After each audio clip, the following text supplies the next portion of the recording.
All right. Hello, welcome everybody. Thank you so much for being here at Woodland Pattern and out there, virtual Woodland Pattern.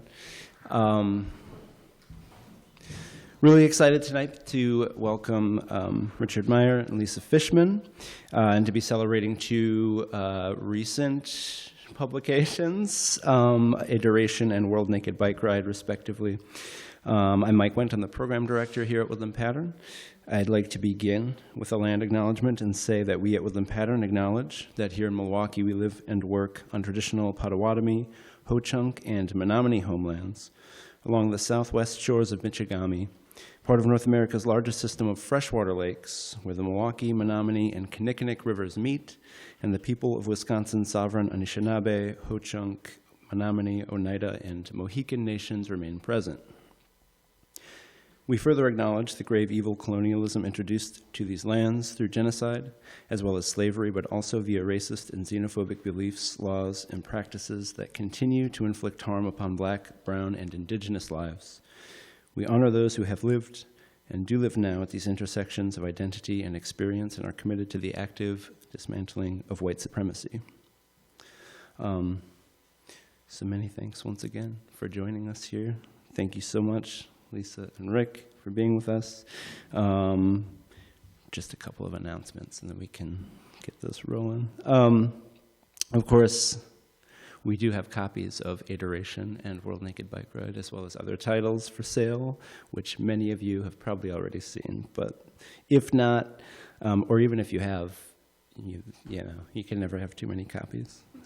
And other, yeah. Yeah.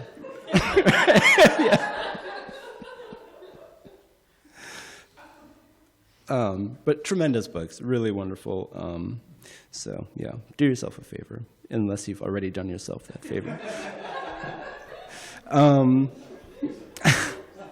to mention a couple of things that are upcoming. Next week, we'll sort of close out our month with the holidays. So November 16th, it'll be the next concert, the November concert in the Formations series, music series, featuring a set by Olivia Dobbs with Pedro Gutierrez and Anton Seeger, and then another set with Timothy Russell and Daniel Park.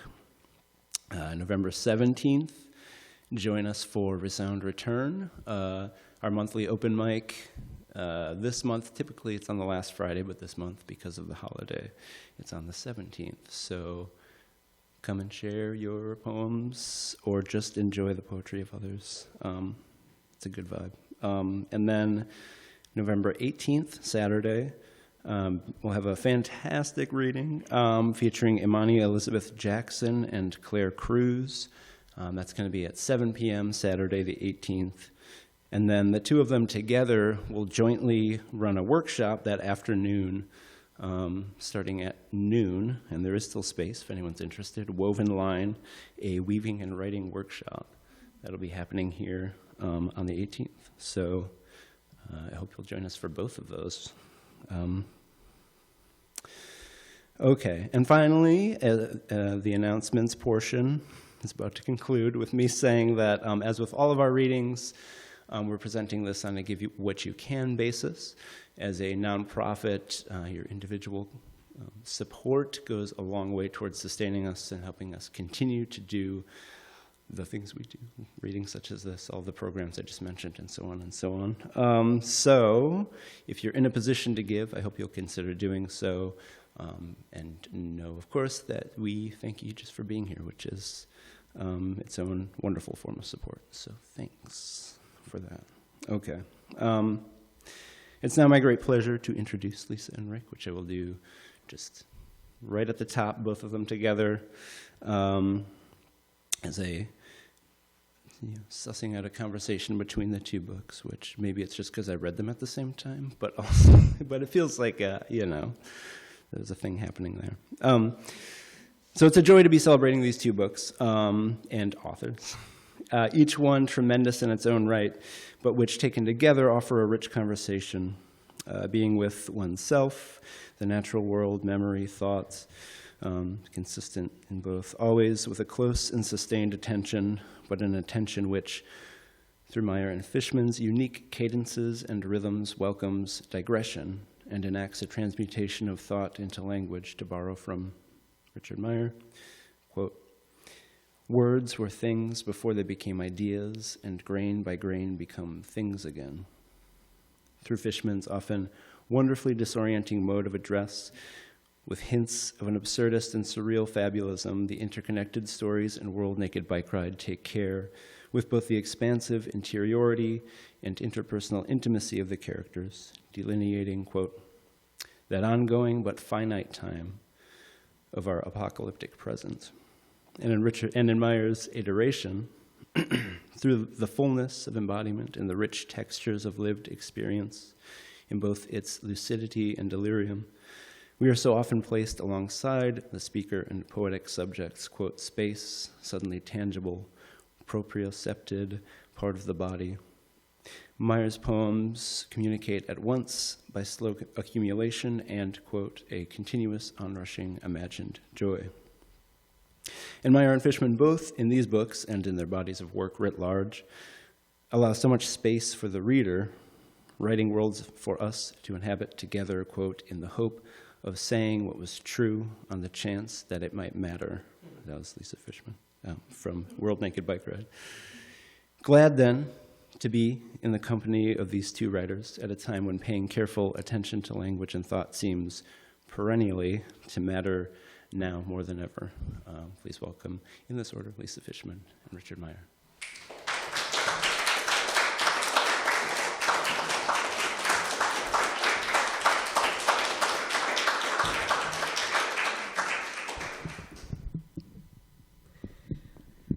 Where did Mike go? Thank you so much.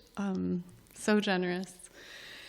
And it's so good to be here. This is one of our favorite places in the world. I'm just going to speak for both of us.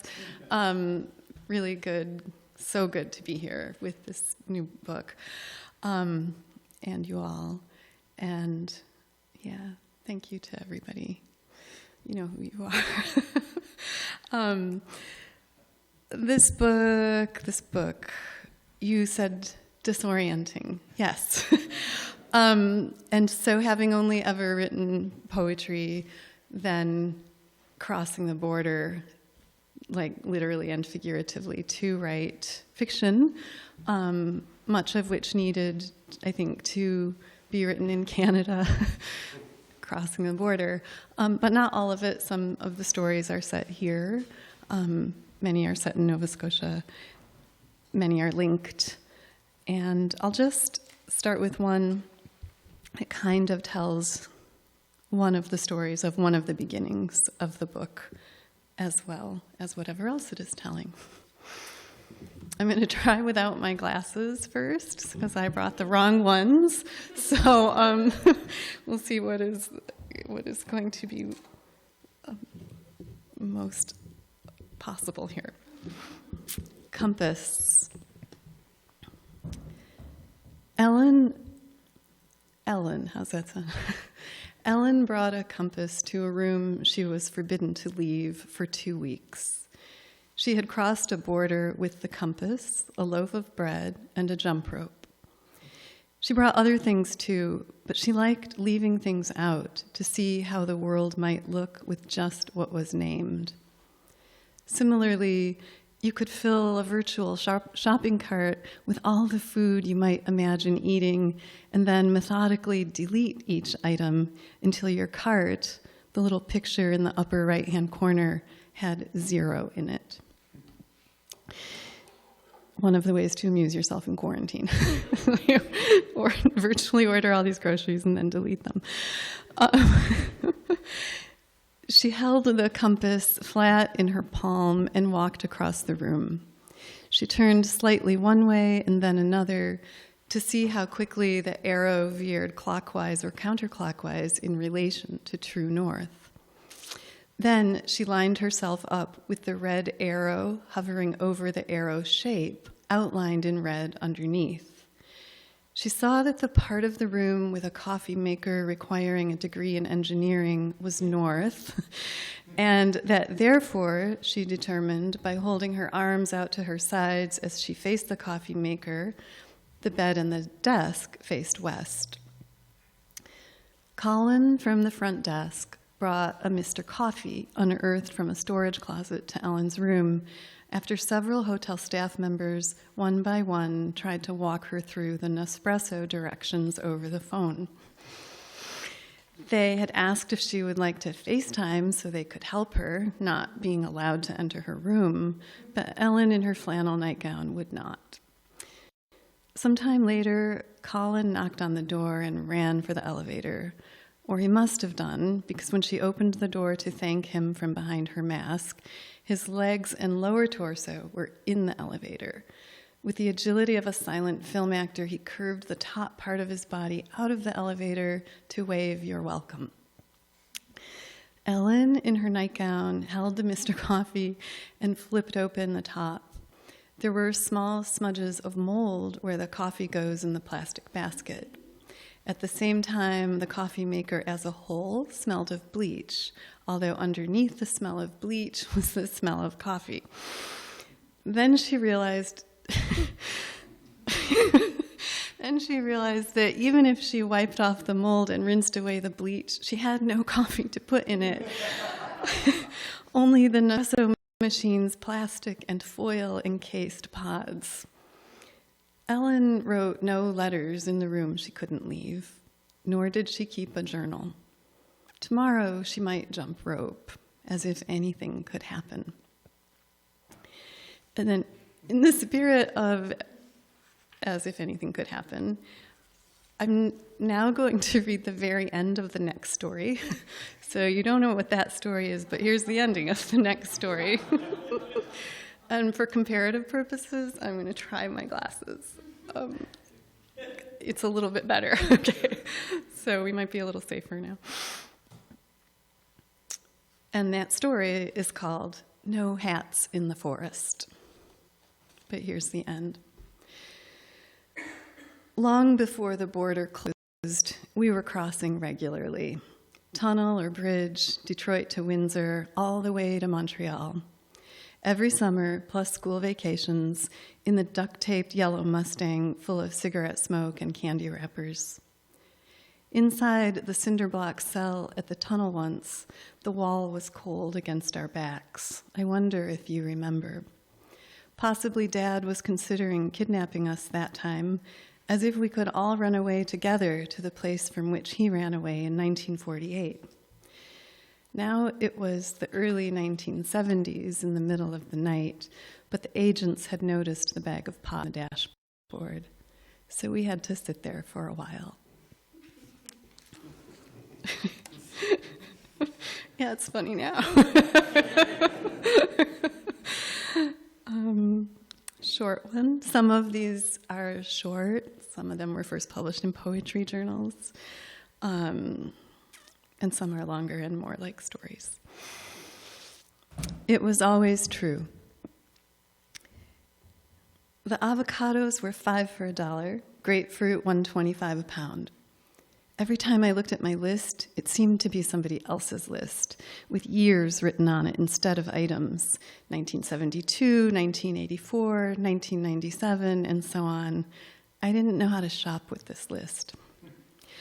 At the register, there was my gym teacher, the one who had kneeled on the sidewalk next to my bike and said it was always true, how the bike chain wouldn't stay on whenever I rode it over a curb, and that was why I had grease on my forearms, shins, and hands.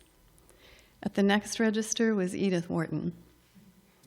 She was wearing a long red gown like her character in House of Mirth, the one who was a problem, but who, unlike the others, has her health.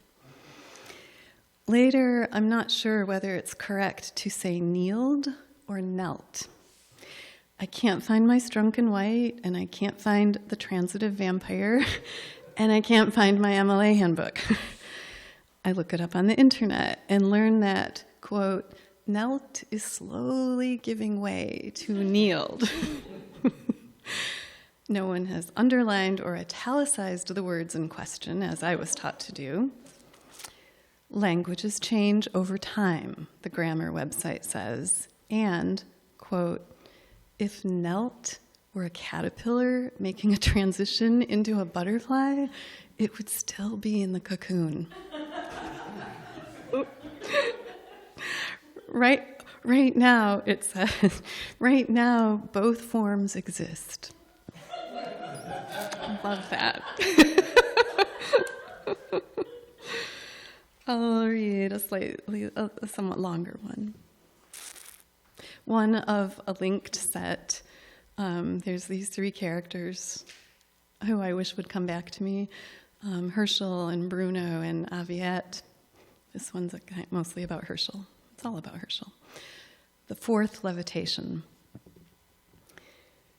His collarbone was floating lightly like a boat, as he had been instructed to let it do, whereupon he thought of it as a collar boat. I did say collarbone first, right? Okay, good.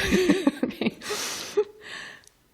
The collarbone is the only bone which requires the word bone. You can say wrist or wrist bone, hip or hip bone, but never collar instead of collarbone.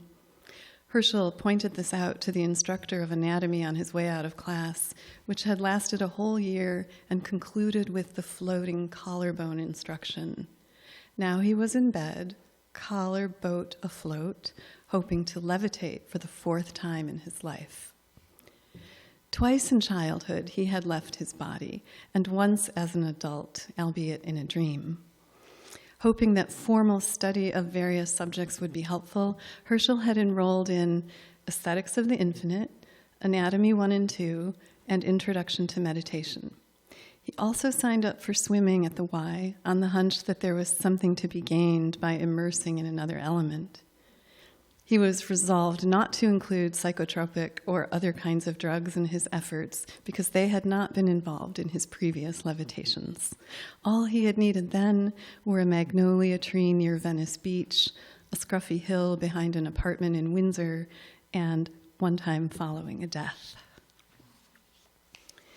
The sky filled with stars inside his head, an ink-black sky with Van Gogh stars, while the waves continued gently lifting his collar boat and setting it to drift outward from the lungs toward and away from shoulder wings and throat. He felt a sensation he recognized from being in the pool after finally learning the proper techniques for breaststroke, crawl, and butterfly. Now he half floated, half swam out of his asymmetrical body, the body's inherent asymmetry having been emphasized by the anatomy instructor all year. By contrast, Bruno had once said to Herschel, "Fortunately, the bed is symmetrical," without explaining what he meant. Oh, I hope Lewis is watching because that comes from Lewis.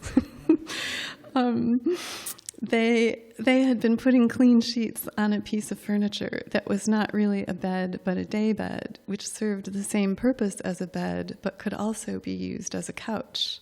Herschel didn't have much furniture, so it was sometimes used as a dining table too, adding to the necessity of changing the sheets for visitors. Now Bruno was gone, and anatomy class had ended, and he, whose name he felt sure had never quite fit him, was unexpectedly in the middle of his fourth ever astral projection. He could see a bed in a farmhouse belonging to neither person in the bed, itself a single or twin bed. The two people in the twin bed were sleeping head to toe. One of them commented on the bed's symmetrical quality, although it wasn't clear what prompted the observation. They weren't supposed to be sleeping in the same bed.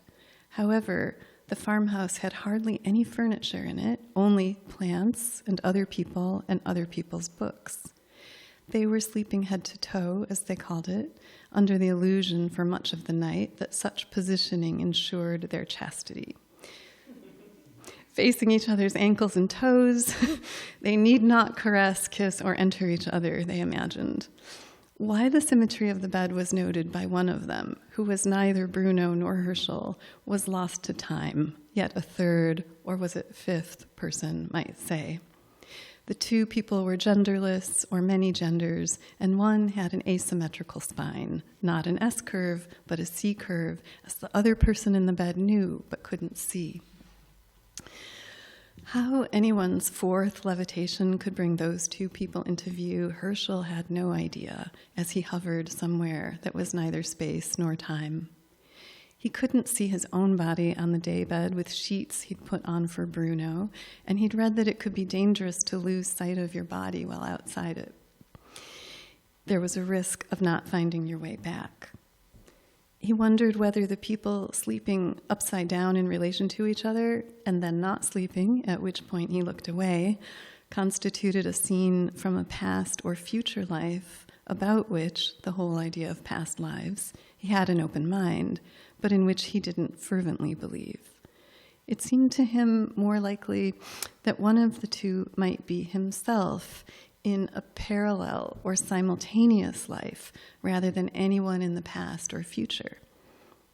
Herschel tried to picture what would happen if the two, whoever and whenever they might be, were to levitate away from the bed and the farmhouse that wasn't theirs. What would they see, looking down or around or through? Himself? Maybe they were doing so even now as he lay on the daybed. Or maybe they were simply watching themselves sleep nose to ankle and were able to see from that distance the C curve in the spine of one of them and a fire in the head of the other, both of their collarbones rising and falling lightly like boats in their borrowed bed. In some way, the possibilities seemed vexed by the very notion of symmetry. Herschel couldn't tell whether the matching beds and the fact of their simultaneity disclosed repetition or infinity, or whether one was a version of the other. There was a lot more to figure out, he thought, but there were also certain things he wanted to do. He had been wanting to follow a person who was no longer alive to Rome, where that person had written a book called A Time in Rome. Herschel now saw he wanted to write something called Another Time in Rome, or possibly a book in Rome. In order to write such a book, he would need to think about both the other person's book and his own time there and merge them.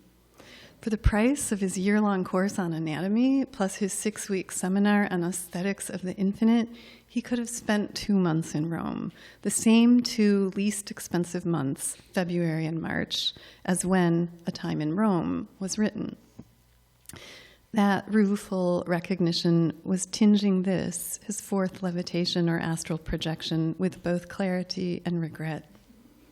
He should be working now, instead of playing 11 roles in a children's theater company play called Will and Sid's Last Ride. He should be saving money to follow someone who was once alive to the city at the center of that person's book. Rome was not such a city for symmetry, he felt as he hovered, his collar boat drifting along, and not one for levitation. Even so, it was drawing him toward its streets that didn't make sense, its pines that grow between the stones, its pieces of the past and layers of the present, as yet to him, because he wasn't there yet, undisclosed.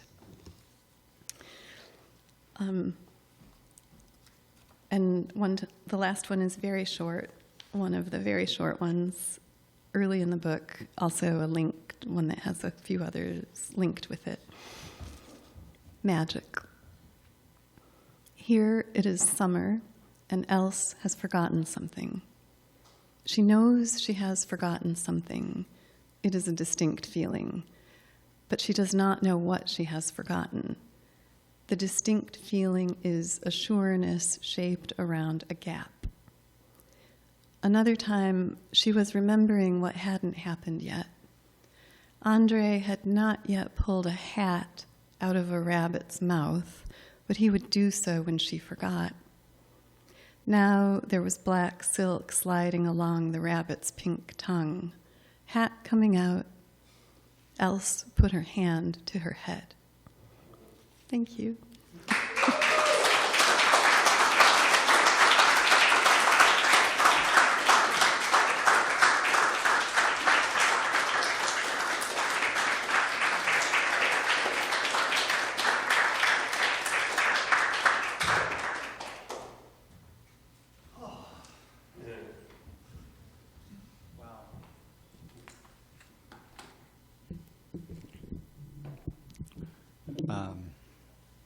Thank you, Lisa.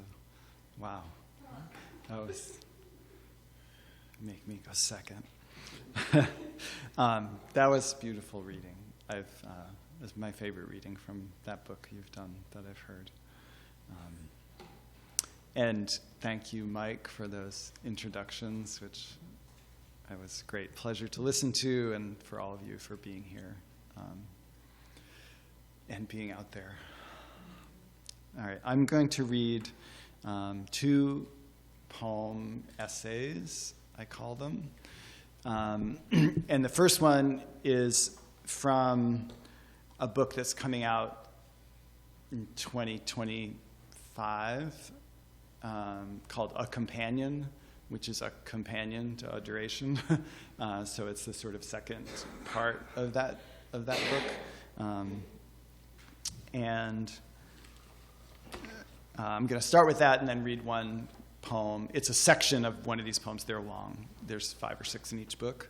And I'll tell you just to add some more overlapping.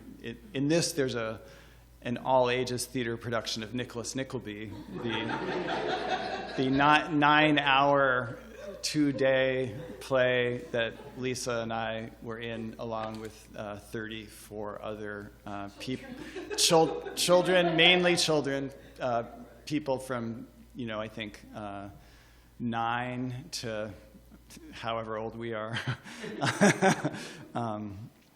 So that shows up at the end of this poem. So, an indefinite and expanding time. Sitting in a circle with people, taking turns pulling a roasted potato or carrot from a bowl, each has a message, some indicating the death of the chooser. I choose one with my eyes closed. I expect a carrot, but a potato stares back. It's cut in half, and the white flesh has a brown spot at the center that suggests an eye. Everyone is asking what it says, and I can see words, but I don't say them. Instead, I say, I'm having a vivid memory of a fear I had as a child. Certain thoughts couldn't be escaped once you had them. They drew you in deeper and deeper, and if you couldn't escape the thought, that was death.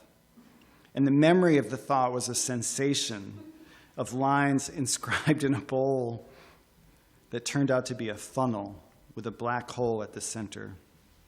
Attempting to explain this to my companions, I added, it's one of those dreams in which you wake up and explain the dream you just had, but that is another dream, the dream of explaining. And then on waking up from the dream of explaining, you explain the double dream, but then that is a dream, also a third dream, the dream with the feeling of an indefinite and expanding time. And when the night is finally over, whoever he was who had those dreams is gone. She, the dog, crying to be touched, licks the word falls in the phrase, falls out of one's mouth, spit glistening on the threads, very slowly, a difference in pace that exists in anticipation of the other difference, the primary difference, the difference I don't know yet, a difference before the trunk is indistinguishable from thousands of letters, after it has become visible in its underlying structure, made into sentences and paragraphs.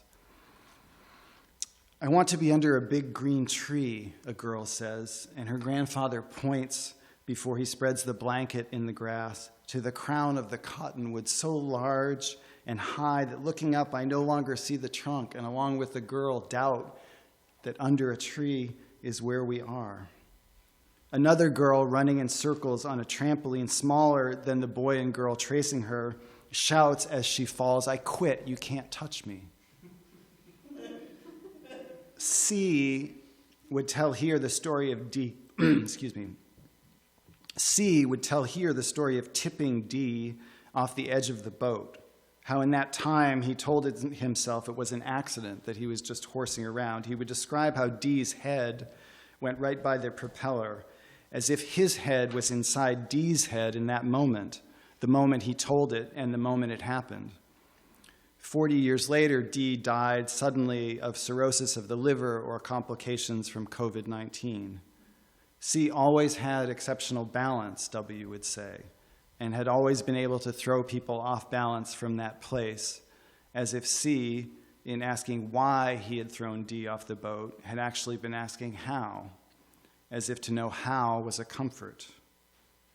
The tree of gnosis on the bookshelf below the rich blue water of the metal globe, then all the waves of grief, including the one on the breakwater in Cassis when I looked up into the sea wave before it landed on me, met me at the conclusions and folded back, so the tree almost touches them, and in the little gap between, the poet did feign that Orpheus drew the trees, stones, and flood after him, shaking his head and laughing at the gestures, an immense presence that I, as I stand at the faucet, having written thus far, feel again as I watch the mushrooms turning over in the stream.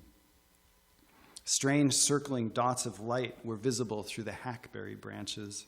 After some hesitation, I took the dog to the top of the small bridge to see where two low boats in the river mouth carried large letters and electric lights mounted on a frame.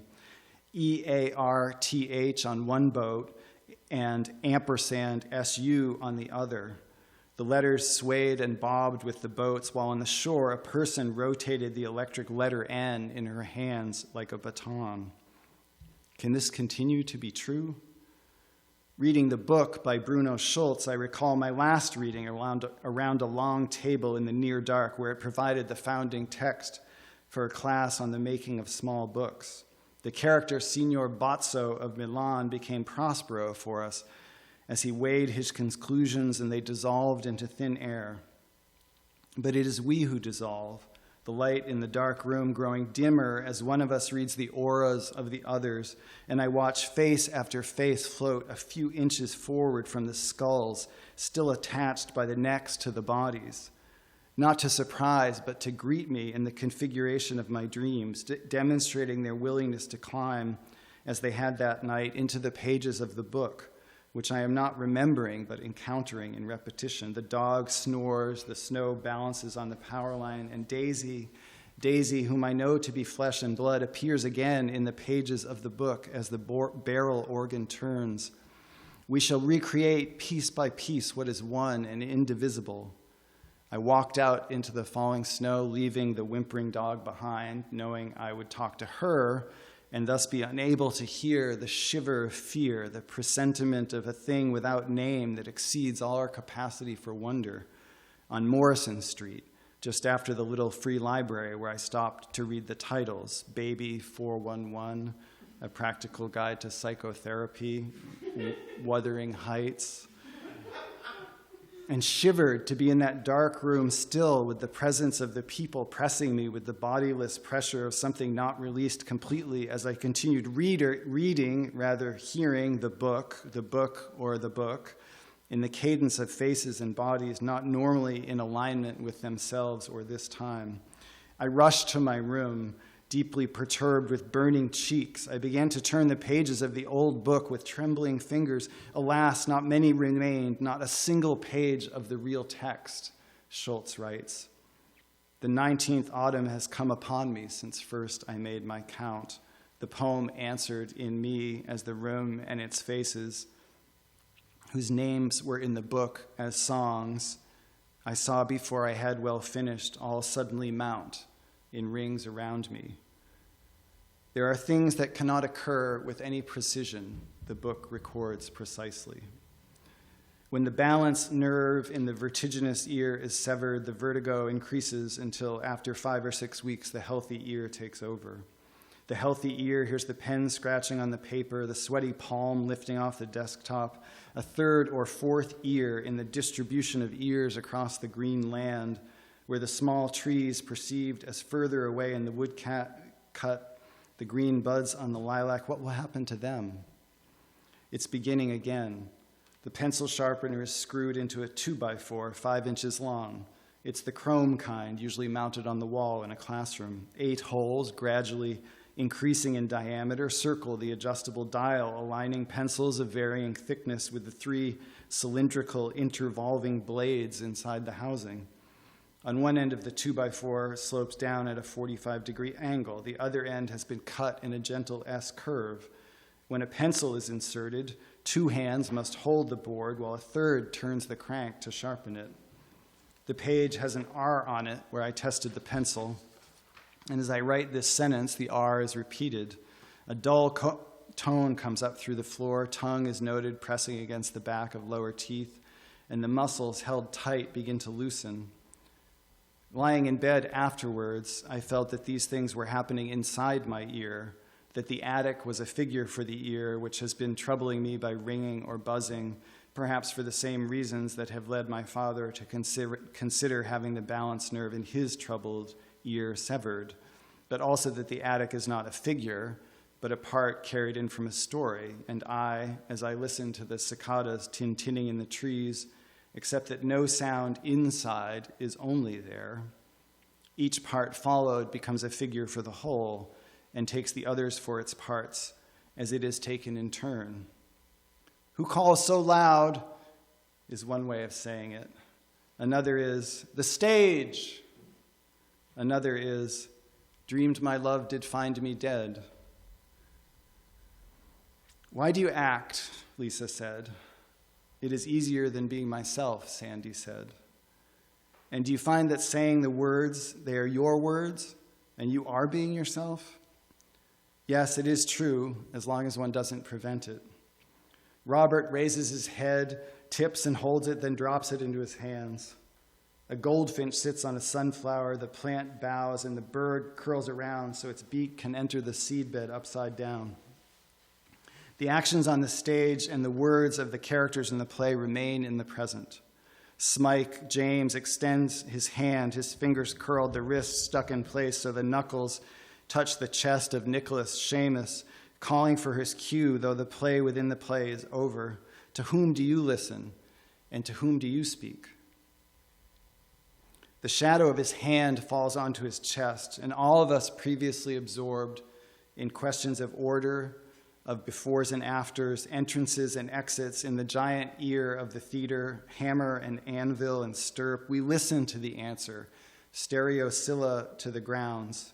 It was there on the tops of my feet, folded below me. As I listened, I saw I wanted to love the company, and in the same place, fear, and how this had played out in a loving of those I hadn't thought I loved, and a fear when tapped on the chest or spoken to, of being unable to respond, of being unlovable, even as those others, vulnerable or unable, I found I was not ashamed to love, inside that which we hadn't fled, thee and me, and who is Lisa and who is Sandy then? The small bees are swarming the sunflowers as I balance on one foot in the house, and the succulent in the clay head vibrates in time with my foot and ankle. A person dispersed in the great broken ring of faces. I cannot say what I mean. The wrong words come alive, and yet they are fine hairs that break the particles into a steady stream I don't need to know. At this angle, the sun divides the green ink up and down the grain, and each stem of each letter includes the range of tones for which I wanted the pen to touch the paper. Hovering, it seemed closer to the book and the faces of the book that also hovered over something so near the words without touching. A hair on the page, a hair from the hand, the green ink goes over it without making a mark or leaving any part out. A wasp descends from the gutter's lip. Some shapes are revealed by the process, some destroyed, some created, some obscured. A beetle is pushed across the page until it falls out of the book. One of the girls in the hammocks says, I don't want to go to school tomorrow. And today was so sad. The sun through leaves at 7 p.m. shines on the hammock's green cloth, making of 4 arms and 4 legs a motion from which their heads are split. What am I? Oh my God, says one of them. I'm carrying in my palm a nest woven out of grass and milkweed floss. The breeze produced by my forward motion lifts it. It floats slowly to the ground. I retrieve it. What is it? A child says, holding the leaf of a tree. The arrows painted on the manhole covers line up. Is the cat looking out the window? Is the dog walking down the street? Max said once, we like to keep stopping to write things down and then go back and watch them again. At this hour on the pedestrian bridge, my hand casts a blue shadow on the pink page, the color of the streetlight and the sky far off. So that's that one. And now I'm going to read one of the relatively shorter poems, and skip a couple parts in this book, Adoration, which is called Necessity. And there's quite a bit from Bruno Schulz's story, the book from the Street of Crocodiles. And this has several quotations from Tawara Yusaku from a book called Universe's Flux of his artwork. Trying to hold the pen so gently to the paper that only the ink made contact, I am attempting to continue a story I have yet to begin. I don't think an owl counts its vocalizations, but a duration is coming into being and passing away and coming into being again. When do you feel most alive? Lately, the feeling of the brush end of the pen has seemed too inexact, as if something is being lost. Though when I look up at the L in lately, instead of loss, I see the fine lines of the individual fibers of the brush separating from the others just enough to show 8 or 9 years later it seems to have been made by other people, and we are seeing them with our 2 ears, hearing them with our 2 eyes, saying them with our open nostrils, smelling them with our 2 hands, writing them with our 2 mouths. Last night, after I sent Max those 5 film stills, I kept watching Rome, Open City, and soon after the woman Pina in the scene with Max, I shot and killed, running after him as the soldiers take him away, and her son, who has just accepted Max as his new father, they were to be married that day, is crying and screaming in the street. I felt ashamed I'd sent it, as if I'd acted again before thinking, before knowing what I was doing. The subsequent scenes filled me with terror, a terror at grief, and have been returning and shaking me this morning. I see I wrote I shot and killed, where I meant to write is shot and killed. The boy, 7 or 8, is inconsolable, wild, flying into the air with grief as a person tries to hold him back. A non-professional actor, the boy, I wonder how he experienced that terror and that release. Last night, I was afraid you'd get it and know what happened next and be upset that I wasn't thoughtful, and then this morning I feel a kind of duty to let you know. It's a strange situation, neorealism, with its documentary scenes of life in the streets and amateur actors, what I've been trying to write. Your letter to Italy asked, what can be told without harm? This morning you answered, there is no harm done, in my opinion, to the actors, director, editor, or even the characters who are trapped in that one tragic narrative. No harm done if you free those characters for a minute. Let them live another life than that single one. Let their path lead elsewhere, to my place, to where you and I meet. Let them be with us there. Adding, rearranging, and reducing all relieve one of the illusion one knows what one means, what one has written, how one's life came to its present, one's world, and a result with sufficient integrity and independence might prevent one from clinging to it still. My father said he's afraid that's it. This is what it's going to be like from now on.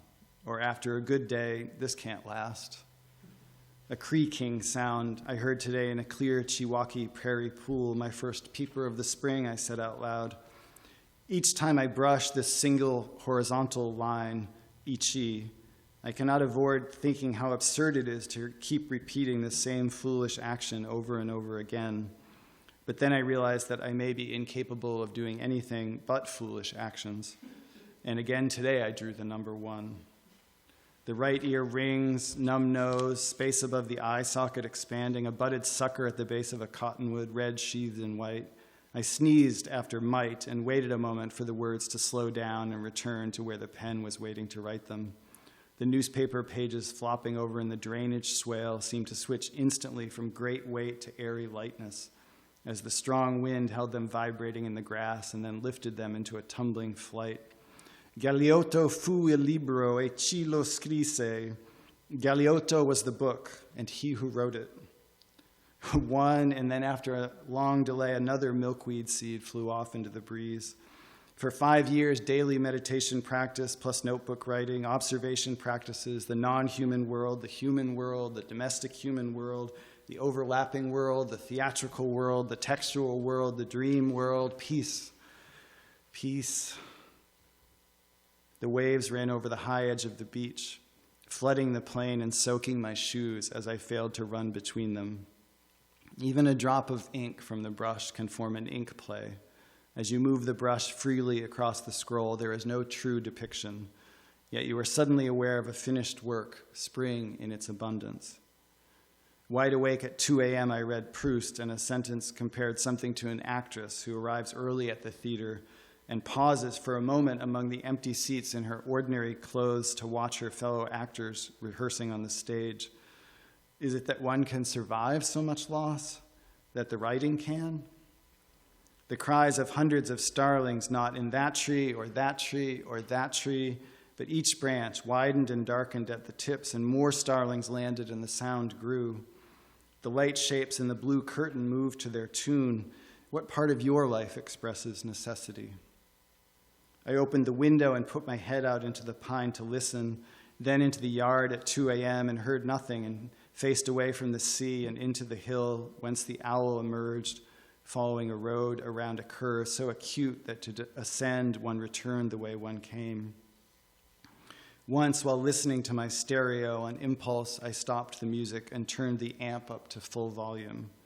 The air in the room changed as if its presence had been multiplied. Space is not simply the sense of distance to an object or how large something is. Rather, space is a high-tension, zero-sum, no-escape situation in which any action instantaneously results in the creation or destruction of something. When I looked up the sentence later, it read, "Sometimes in the afternoon sky, the moon would pass, white as a cloud, furtive, lusterless, like an actress who does not have to perform yet, and who, from the audience in street clothes, watches the other actors for a moment, making herself inconspicuous, not wanting anyone to pay attention to her. Walking through the grass, I pick up a cup thrown from a car. In the silence that followed, the large waves broke far out from shore, and the white crests flashed in the low sun. For days afterward, I had the feeling of stepping in, then out, then in again. Listening to Norman Fisher, I recalled the attraction I had 20 years ago to his project of writing that filled each day for a year the page of a daily planner his father may have given him, and my inability to express the attraction to him or anyone. Instead, I asked a question with a mix of emotions I am now unsure of. Did his translation of the Psalms that included in the original, as he explained, the skulls of the enemy's infants being dashed against the rocks, skulls translated by him as flowers, deny the violence of the original? I was angry at my attraction being hidden, but I didn't know that. This was years before I took up a daily practice in a different form, of which this is a part. But I was also confused by his choice. I'd like to ask the question again without animus. Why, by what process, had the infants whose skulls were shattered against the rocks become flowers? F said, I am preventing atrophy, a natural process. The hawk I'd seen land in a tree flew out into the sun, and the body glowed more orange than red. I wrote M-U in the snow, not closing the O, so it stayed a U, while I waited for the moon that didn't appear. Sometimes shortening a text is a contraction, sometimes a release. Thank you.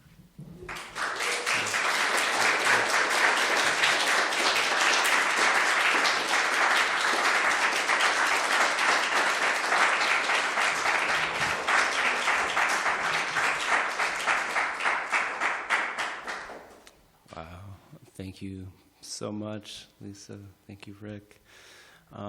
Thanks all of you here with us, all of you out there also here with us. Stick around if you're here at Woodland Pattern with us for a while. Enjoy the good company, and everyone have a great night.